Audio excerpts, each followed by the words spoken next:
kind of kick everything off, I wanted to talk a little bit about how Brex really came to market and some of the early stories of Brex. And so to kind of kick everything off, so Brex, we officially launched our website in June of 2018. So around that time, we had a website. It was just a really basic page that said the first corporate credit card for startups. And leading up to that, we had actually pivoted before launching our website. And both of our founders, Pedro and Enrique, initially had a different idea for the business they wanted to start. It was a company called Beyond, and it was a virtual reality company.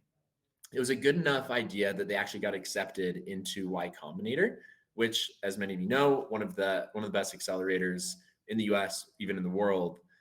And when they were in there, they had previously sold a company in Brazil, a payments company called Pagarme. And ultimately, after selling the company, came up, went to Stanford, started this company, and they had lots of money in the bank. And so when they went to apply for a corporate credit card, they actually got declined. They didn't have a personal credit history because they weren't US citizens at the time.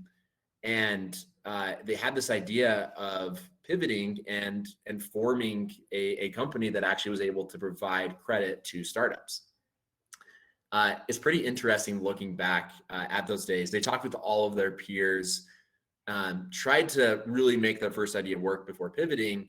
And ultimately, talking with Pedro and Enrique, their first thing they wanted to do actually wasn't to do credit cards, but to build a bank. But it was really difficult to open a bank from scratch because there's so many regulations here in the US. And so being able to, do corporate credit cards was a space that you were going to be able to, get off the ground much quicker and really make a difference right away. And so, kind of like one of the first key learnings that we had there is having a really big focus is one of the most important things that you can do early on in a company, and focusing on that specific, whether, you have your overall big product, but you have a specific niche, focusing on that niche is one of the most important things that you can do before really continuing to scale and growing the company from there. So for Brex, we ultimately decided, okay, we need to do three things really well. The first one was we have to be able to issue credit to founders, and we have to be able to do this in a scalable way that will allow Brex to avoid losses, but still provide credit to people that may not have any credit histories, that may be foreign founders, or even to some people that may have messed up on their personal credit and had a really bad credit score. So by looking at cash balance and issuing a limit that was about 20% of your cash balance in the bank, we were able to issue limits that were typically 10 to 20 times higher than what a traditional bank would otherwise be able to do. And so like kind of looking at that traditional landscape, and I'll get into 2 and 3 for what else we wanted to do really well. Your traditional providers, like your legacy banks, Wells Fargo, Chase, they had an underwriting model that worked for them for the past 100 years. They would look at a founder's credit score. They would issue a low $20,000 to $25,000 credit limit, or you would just get flat out declined. And so with Brex, right from the very get-go, you were able to not only just get a limit, but you were able to ultimately scale and continue to get higher and higher limits based off of that cash balance. Sorry, Jimmy, I just wanted to jump in. I cannot see your presentation. Yes, I'll share that in a second. Just doing a story. Okay, perfect. Thank you. Yep, cool. From there, after Brex, I'm sorry about that. So the second big thing that we wanted to really focus on was building technology that ultimately was going to help founders. And so for many of you, if you're CEOs, if you're founders of a new company, you're probably trying to figure out the best way to track expenses, which integrations you need to have for like QuickBooks, Xero, NetSuite, Sage Intacct. There's lots of ERPs that you have to get ingrained with. And then you have to, continue to hire your team and issue cards out to them. So ultimately, we wanted to be able to build a platform where you could centralize all of that into one place. And so being able to have technology that not only is your foundation for the company, but also something that will scale and grow with you as you become a 5-person company, and then a 10-person company, and then a 100-person company. It was very important to Brex. So we launched simple features right at the get-go, talking with founders. So step number 2, make sure you talk with lots of other people, see what they're looking for. And ultimately what we figured out is receipt capture and knowing what expenses were important and what expenses weren't important for people was something we wanted to be able to track. And so we built in receipt capture and memo capture as one of our first product features, along with those high credit limits. So now, kind of taking a step back, you're a founder from Madrid, using example in one of the chats here, and you were able to now come to the US, open up a account with Brex because you had money in the bank, and you were able to get a very high credit limit that you can now spend, and you can issue cards to employees and track all of their spend. The last thing is, when you think about like the value of a credit card, most people, the first thing they think of is rewards. How do we ultimately get the most rewards out of everything we do? So Brex decided to launch rewards in a way that was very focused on where we thought most tech companies were spending. So we did 7% back on rideshare, 4% back on travel, 3% back on restaurants, 2% back on recurring software expenses, and 1% on everything else. So the reward system was very structured around that T&E side of things, where most companies are really spending. I know in a COVID environment, we had to change that actually. But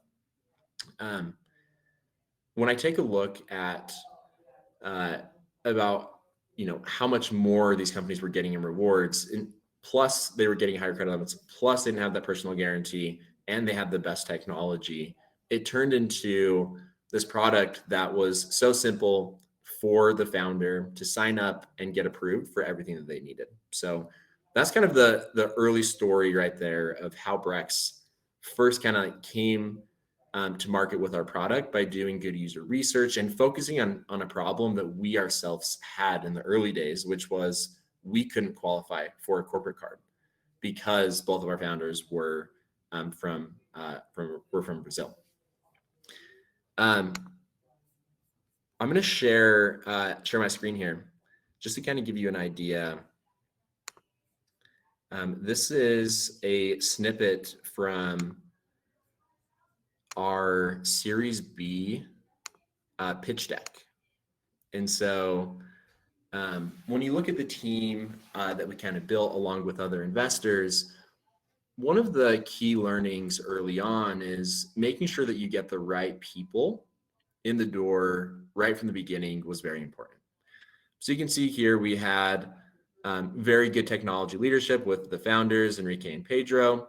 And then you had on the finance and regulatory side, right, Vince and Michael, both who came from awesome fintech companies.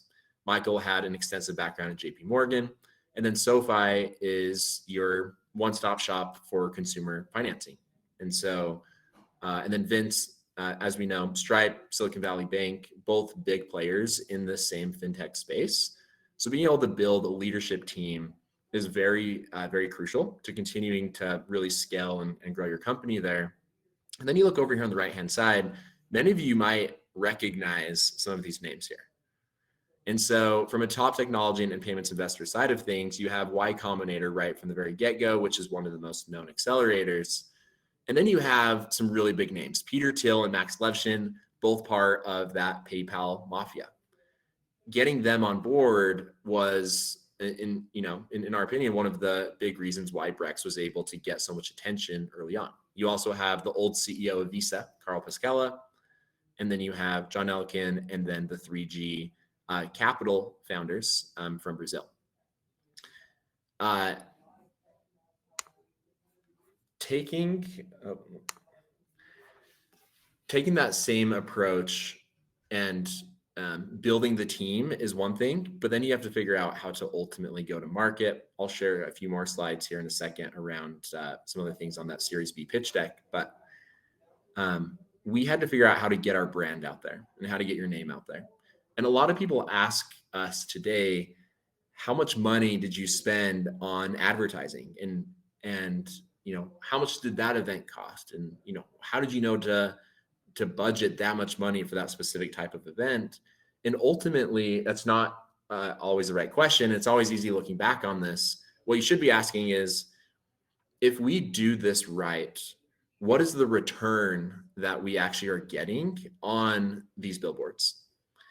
By investing in billboards, do we think that our revenue is going to increase 10%? And if so, then regardless of how much it costs, if that makes sense that we're going to get that much revenue, then we should continue to invest in that way. And so because we had enough money for advertising, we had to get our name out there. We had this thought of, we were in one of the hottest markets for startups, which was San Francisco. And we wanted to layer all of San Francisco in billboards. For those of you on this call that lived in San Francisco in 2018, you probably remember seeing a Brex billboard. We were all over the bus stops. If you looked up, you saw the Brex billboards. If you got on a train, you saw the Brex advertising on there.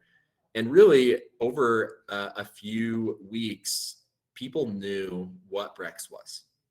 Right? So you want your name to immediately be recognized with something. And so ultimately for Brex, that was the first corporate credit card for startups, which actually leads right into one of our first ad campaigns that I wanted to show. So let me, give me just 1 second to pull this up. It exited out. Okay.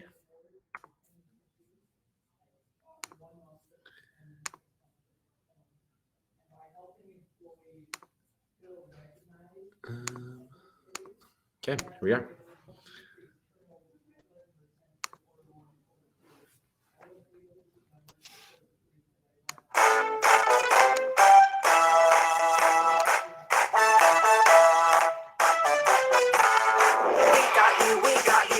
Tripping on your laces. We don't care, cause we got all the aces. We got you, so falling on your faces. We don't care, don't hate us cause you ain't us. We know we got all that sass and that style. If you don't have it, we can't do without it. We know you want our numbers on speed dial, but you can't have it, you gotta do without it. They wanna hang with us, but we're too cool for school.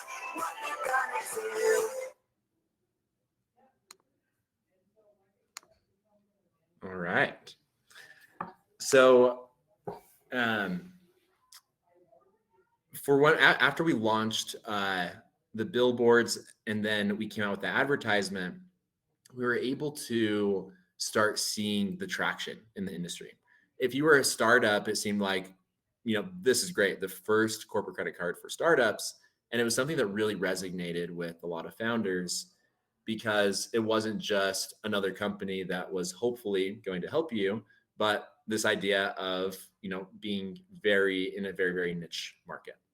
So big thing that I would say there, as you continue to build your first team and also your go-to-market strategy, focus on the return that you believe you'll be able to get from certain advertisements, as well as when you're building your first team, making sure that you have the right types of investors on board, as well as that the product you're building is simple enough that you can focus on one thing in specific and do that really, really well.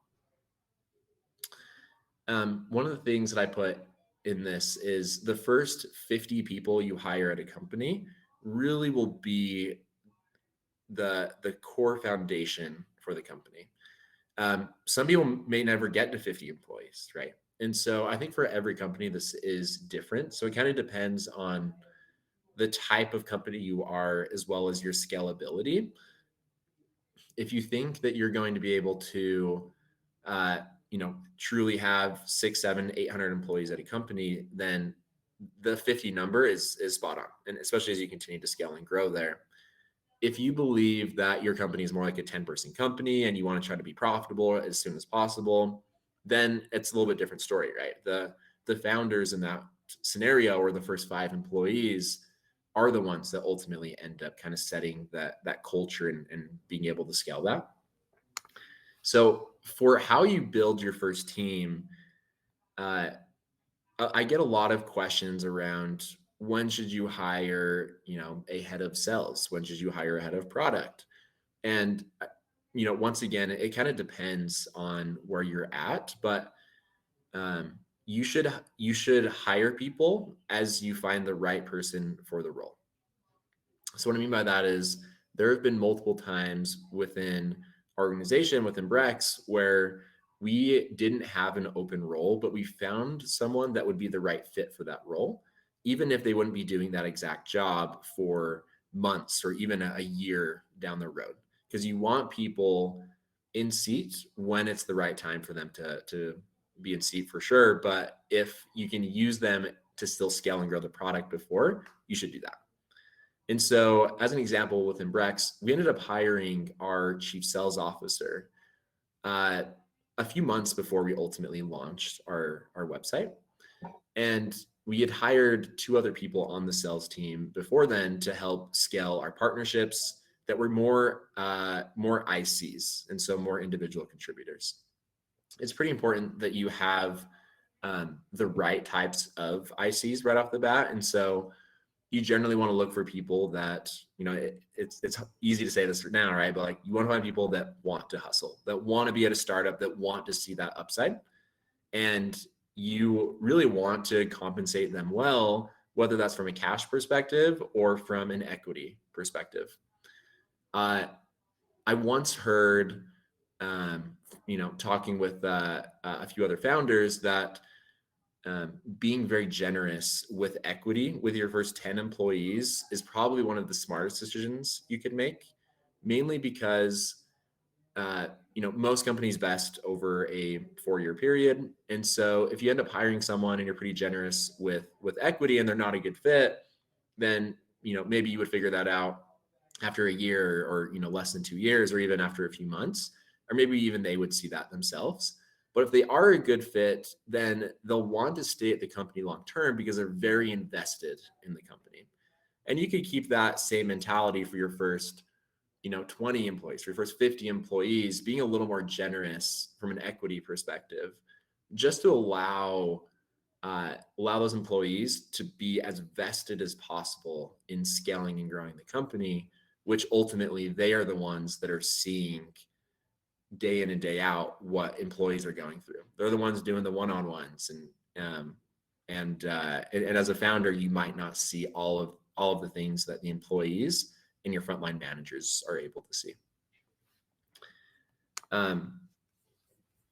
Jumping back into this pitch deck, taking a step back a little bit. I was going to pull up. When you think about, and it looks like we have about a little under 10 minutes before we'll open up for some Q&A, but one thing that early on, because not everything was all glamour for Brex right from the very beginning. If you look at the overall market with a corporate credit card and an addressable revenue, and for context, how does Brex even make revenue today? We make all of our money through what's called merchant interchange. So every time you swipe a credit card, there's a small percentage that goes to MasterCard, Visa, American Express, Discover, who are the 4 main corporate credit card issuers. And then they will share that revenue essentially with the provider of the card. So in this case, that would be Brex. So we make a small percentage of every transaction whenever a card is used. And if you look at this U.S. venture-backed industry, there's roughly 5.2 billion, right? And this was a few years ago. This has grown actually quite a bit over the last few years with this competitive landscape that we've seen. But it kind of gives you an idea of just like a good niche market where we started, but ultimately we knew that if we could get into the global B2B payment system and landscape, we would be able to truly be, as big as we wanted to. And so having this and being able to show this to investors is pretty important for what your go-to-market plan is, because not every industry is equal. So you might be in an industry where the total global market cap might not be very big, and so the chance of you growing that to be $1 billion company is very low. Or the chance of investors wanting to make a risk on a company in an industry where it doesn't reflect that as well is not as high there. Sorry, I keep on sharing and unsharing, but one more thing I wanted to show you here, just because I love this with Brex. So one of the things I talked about that was pretty important for founders was receipt capture. And so our receipt capture technology right from the very get-go, it was good, but it wasn't great.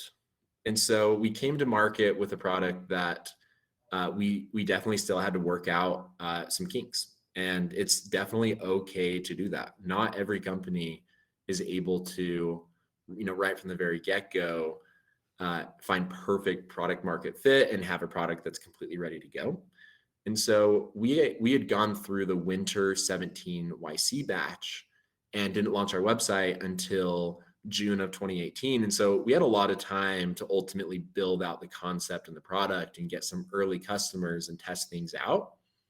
And receipt capture, which was built at the later end, right before we actually launched our website, was something that we weren't able to do this through an app because we didn't have the resources yet to build an app. But we built this technology of you could take a picture of the receipt. Every time you swiped your card, you received a text message, and then you could text that as a picture message to the Brex phone number, and we would automatically match that to the correct transaction. So, as time goes on and you add more and more customers, you try to get that to as close to 100% as possible. So fast forward to today, and this is something that's second nature to Brex. It works essentially every single time that you do it. There's definitely receipts in the early days where it didn't always match. It's okay to launch a product before it's completely ready, but you definitely need to make sure that you're addressing one very good problem. In the last 5 minutes, I want to focus a lot on where I actually help to really scale and grow Brex, and seeing how we could bring in more revenue for the company. So when I first joined Brex, I was in charge of our venture-backed segment. So today I run our channel partnerships team and channel sales team. So we're in charge of all of the relationships that we build with VCs, accelerators, incubators. And this go-to-market strategy of how do you actually acquire these first customers and gain traction there, it's very important that you're able to discover what companies are looking for. And so ever since the very early days, I have essentially made it a requirement from everyone on my team to keep note of what people are asking for outside of what we've built. So we would get done with a phone call. They would say, this is great. We would ask for feedback on what else they would want to see. We could then write that down. We kept very good track of that. And once a quarter, even to this day, we have a voice of the customer card meeting and a voice of the customer cash meeting, which is another one of our products, where we can discuss what should be the next things that we should continue to build based off of all of this research that we've done by talking with people. So you want your sales teams and your product team working as closely as possible, and you want to be able to track all of that type of information. And so this is how we were actually able to not only just have receipt capture, but build out all of these other pieces over the years for true expense management, approval flows, vendor cards, which a vendor card is I can actually log in and probably show you, but just given time here, you can issue a limit that's only tied to a specific card. And then that's completely separate from your user limit and from the rest of your physical card or other virtual cards that you have. And so it's a great way to completely get rid of reimbursements and the need for reimbursements. And that was an ask of many companies. And so that's how we were able to ultimately build that out. Last thing kind of here in terms of building out that go-to-market team and your sales teams or channel teams is trying to focus on like a healthy payback for sure, but also making sure that you set a number that people are very ambitious of hitting, and not only hitting but exceeding. You want people on your team exceeding. And far too often I see go-to-market teams that set quotas that are much too high because they are very ambitious, and it's not bad to be ambitious, but if you're not able to have reps that are hitting quota, you will very quickly see people leaving the company. But if you can set an expectation of we set high numbers, people still hit our high numbers and they exceed them, then you continue to have people come in. They refer their friends. You build this environment and this culture of winning.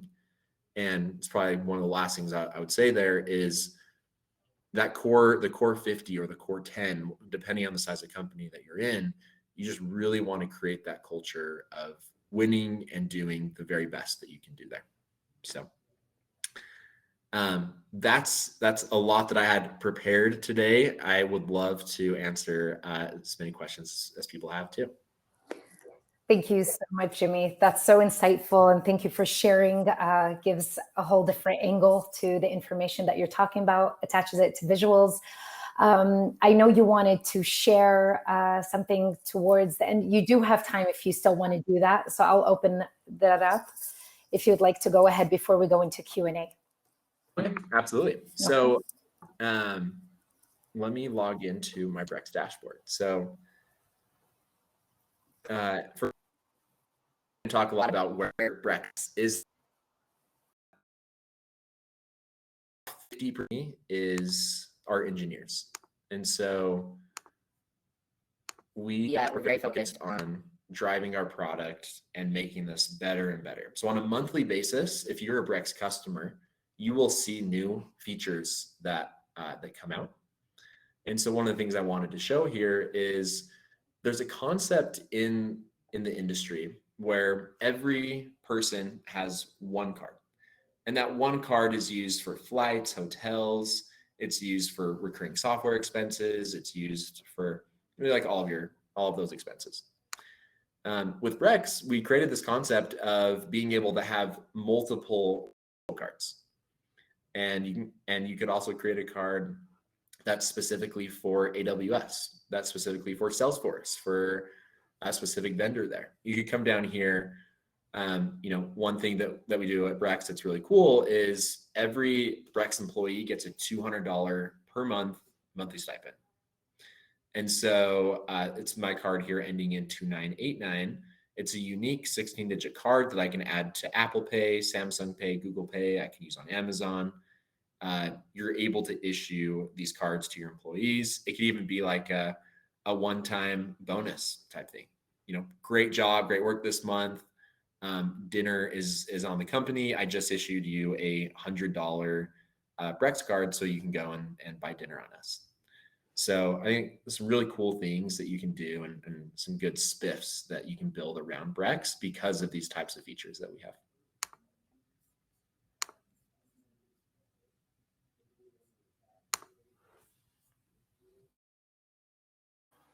Perfect. Thank you, Jimmy. I didn't want to take that away, and I'm sure everybody was curious to see it. Thank you so much, and thank you everyone for sticking around. You wouldn't want to miss this. So we'll jump into Q&A right away. So here we go. First question from Abhi. I hope I said it right. Hey, Jimmy, did your co-founders commit to working full-time from the beginning, or did they still have jobs? So I think both of our founders were in a unique situation because they have really been entrepreneurs since they were in high school. So their first company they started, Pagarme, down in Brazil, they were 16, 17 years old. And they ultimately sold that company, came up to the US to go to Stanford, and then they started Brex. So they didn't have other jobs from that perspective. But I do want to share one thing that is really unique in how they got a hold um, of some investors, and that is they applied for a job at just make sure I say this right. I'm actually going to quickly verify. So they were applying for a job at a firm, which is Max Levchin's company. And they got to the final interviews because they were really smart engineers. And they said, we're actually not that interested in joining the company, but we want to talk with Max about investing in this other idea that we have. We think he'd be super interested. And so ultimately they met with him. He was interested, he invested. And it's actually one of the ways that they were able to get on board there. But they did not have other jobs while they were building Brex. Okay, thank you. And the next question, let's go to, I think you covered this, or maybe you changed. How many co-founders does Brex have, and how did they decide on the equity split? And I don't know if that's information that you could share, but we can take a jab at it. Yeah, so I, frankly, so I'm not on the founding team. I was a very early Brex employee. So exactly how they did it, if I did know, I wouldn't be able to share fully. But what I will say is there were two main founders, Pedro and Enrique. It was very important to them that they also had other people, though, that had lots of equity, that were very driven to also build the company. And so you have our CFO who stepped in as the very first Brex employee, and he had a lot to bring to the table. So I think like one way to kind of answer this that hopefully will give you an idea of what you're looking for is you should be thoughtful of who's going to provide the most value as part of a founding team. And so Pedro and Enrique had different personalities. They're both fantastic engineers, but Pedro is the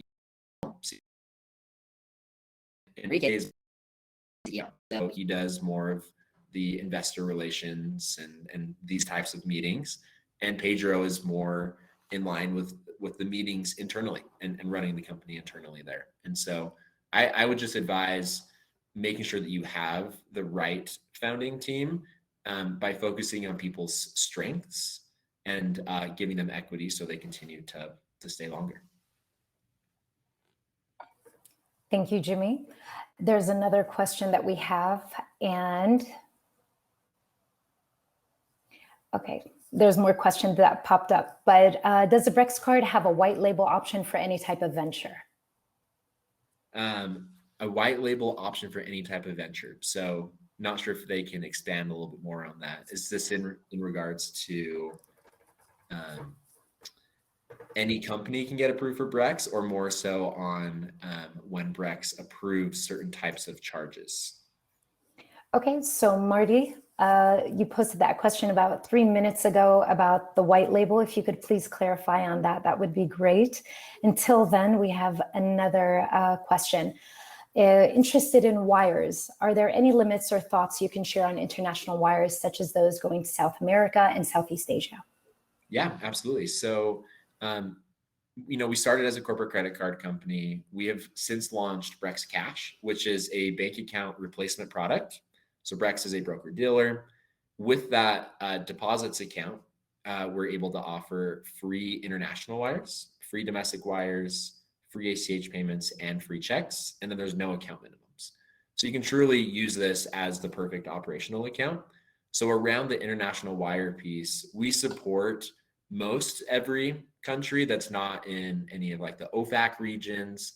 And then we're continuing to build on top of that.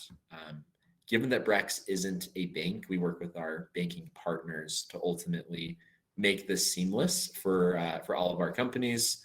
On the front end, it looks just like a normal UI. On the back end, we deal with how those payments are going through with our banking partners.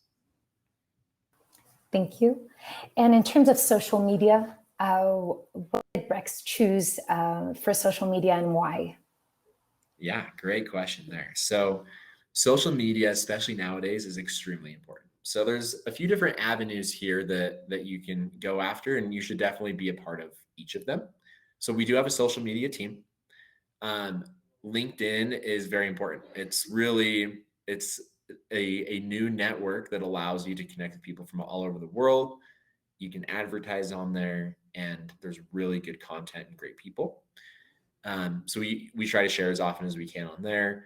Twitter has kind of become this world of, if you as an individual can't get a hold of like a customer support team, then you go to Twitter and you're complaining, and you typically get a response in minutes. And so Twitter is a really good avenue to share updates, as well as be engaged with your customers if there are complaints or even success stories. And so one thing I would say there. And then the last way I want to answer this is, we've tried to focus from a social media perspective on our customers. And so we do a lot of videos on, what a brand is building, what they've done, where they've started, how they've built, and we'll put them on a billboard. We'll do a video, and they're kind of advertising, and it's powered by Brex. It's sponsored by Brex. And ultimately it's the customers that make Brex who we are today. And so we're very grateful for that. That's awesome. Thank you for answering that so detailed. That's awesome to know. For Marty, he clarified on his question, white labeling or perhaps co-branding, where an organization can provide your Brex card under their brand, where Brex's name is subordinated or powered by examples. I don't know if that simplifies it or complicates it, but yeah. Okay. So I think I understand what you're saying there. So with how we've set everything up, we don't allow the changing of the Brex card, essentially. So the chip should stay on the card. The look of the card should all stay the same. With that said, we have done co-branding in the past with some banking partners that didn't offer corporate credit cards. So it's not something that we haven't done from that perspective in terms of co-branding, but generally, just at the high level, our cards are what they are, and they need to stay as Brex. Thank you. Before going to Chenglu's question, I wanted to actually ask you, so you were talking about, keeping note of the asks outside of what you're building, getting the feedback, getting the voice customer card, the cash meetings, and focusing on the sales and product team and tracking that. There's a lot of information in that statement. And I think it would just be great to have a little bit more insight on how you did keep track of all that feedback, and which feedback did you listen to and start building your product after that? How did you choose to take that direction? Yeah, absolutely. So really good question. So when we first started at Brex, we had a CRM that wasn't Salesforce. We switched to Salesforce, and it's who we use today. There's lots of good services out there for sure. But within Salesforce, we were able to build custom fields for tracking these. And so we did everything through opportunities. And so on the opportunity level, you're able to capture the pertinent information that you would want to know from a customer. And so what type of limit are you looking for? Right? What's important to you? One of the questions was, what else would you be looking for on top of this? So we could specifically put that in, and then we could pull data based off that poll and have hundreds over the course of a quarter of pieces of feedback in there. And then from there, you can see, is there anything that is common? And then you would ask each of our sales reps or channel reps to go into the stock before the meeting, and they would put in there, what are 2 things and 2 reasons why we won a deal, and like, what did we build that helped us to win that deal, and why are we losing deals today? And so as part of that, you're able to, at the very end, basically go over and see, this is a P0 ask. This is priority 0, even before priority 1, right? What we need to build next. And then there are calls where people have a very unique ask, but it's more specific to just them as a company. And so building it would be very helpful for them. but it wouldn't really help hundreds or thousands of companies there. And so that would be more like a P3 or a P4 ask if we're able to finish everything else. So that's kind of how we scaled that through Salesforce and opportunities. Perfect. Thank you for answering that. We did have a question that popped up. Is Brex operational in Canada? Any criteria for SMBs to join? Yeah, really good question. So today we support all companies that are US based, or if you have a US EIN, then we require that you have at least one employee here in the US. And so we have lots of companies that have operations outside of the US, but we just ask that you also have some type of operations in the US to get set up on Brex. And I have Louis asking, does Brex invest in companies? If yes, what stage and ideal profile? Yeah, so we don't. I'll put that actually on our feedback list right there. So that could be something that would be really interesting. But we do partner with a lot of accelerators. There's a lot of awesome companies out there. So happy if you want to reach out, we can try to make a few connections there. There you go. And the last question, which I saved till the end, which I'm sure we would all love to know, is how you yourself were recruited to join Brex. And we would love to hear your decision on that and how that came about. Yeah, absolutely. So I was born in a small town in Utah. Grew up very hardworking. I graduated in finance and economics, and ultimately always knew I wanted to work in tech. And so my very first job out of college, I worked at a startup called SoFi. So SoFi, I talked about them a little bit earlier, but they were, and they are today, they barely went public actually not too long ago, a all-in-one solution for consumer finance, whether it was personal loans, mortgage,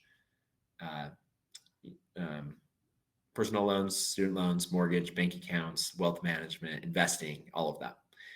And while I was there, I actually absolutely loved working for SoFi. And ultimately, I wanted to continue to scale my career in a way that I was very, very passionate about. And I was always very passionate about helping others, and I still am today. And so Brex, our CFO, our chief financial officer, Michael Tannenbaum, he was our chief revenue officer at SoFi. And so he left SoFi to ultimately come and help open Brex and start Brex. And then our VP of mortgage came, and he's now our chief of staff today. My manager now runs our customer experience team. So I saw really, really good people ultimately joining this really tiny startup. And so I knew that it was a company that I could also get on board with based off of that. And so the thing I'll say there is the person you become is ultimately determined by the books you read and the people you surround yourself with. So if you read good books, right? Like I hear this all the time. If you could sit down with Steve Jobs and pick his brain, people probably would. But if you read one of his books, it's almost the exact same thing. And so read good books and surround yourself with the right people, and you will get to the spot that you want to get to. Your company will succeed because you have the right people there. So that's ultimately why I joined Brex, is these were the people I wanted to be around. And now I've been able to help scale and grow that and hire, I don't know how many people I've helped to hire, but 100 plus, right? And that's because of, surrounding yourself with good people. That's amazing. Thank you, Jimmy. A lot of keywords there, whether it be passion, people, books, helping others. That's amazing to hear. And I'm sure that should apply to many, many, many company values. So it does for Startup Grind as well. So I'm very glad that you brought that up.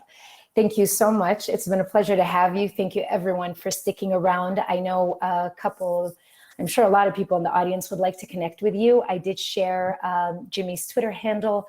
Jimmy, how do you prefer for people to connect with you? Would it be LinkedIn or Twitter, or which handle would you like for us to share in the chat? Yeah, so definitely connect with me on LinkedIn. If you want to message me on Twitter, you can. I've never been super into Twitter, but I'm getting there now. You can also email me. So my it's jimmy@brex.com. So feel free to send over a message. And then for anyone who's not a Brex customer, we would absolutely love to have feedback on, one, if you're not a customer, what do we need to do so we can earn your business? And we do actually have a partnership with Startup Grind. So brex.com/startup grind, you'll get a sign up bonus if you aren't customers. We'd love to have you. Thank you so much for pushing that. That's awesome. And it's been a pleasure to have you and speak with you and answer everybody's questions. I hope everybody was happy that their questions were answered. If you have any, further discussion that you would like to have with Jimmy, please feel free to reach out to him on Twitter, LinkedIn, via email, or you could always reach out to Startup Grind and we'll connect you directly to him. Jimmy, thank you so much. And everybody still here, there is a closing remarks by Derek Anderson that will be starting in around 10 minutes on the main stage. Thank you, everyone. Thank you, Jimmy. See you soon. Have a great day.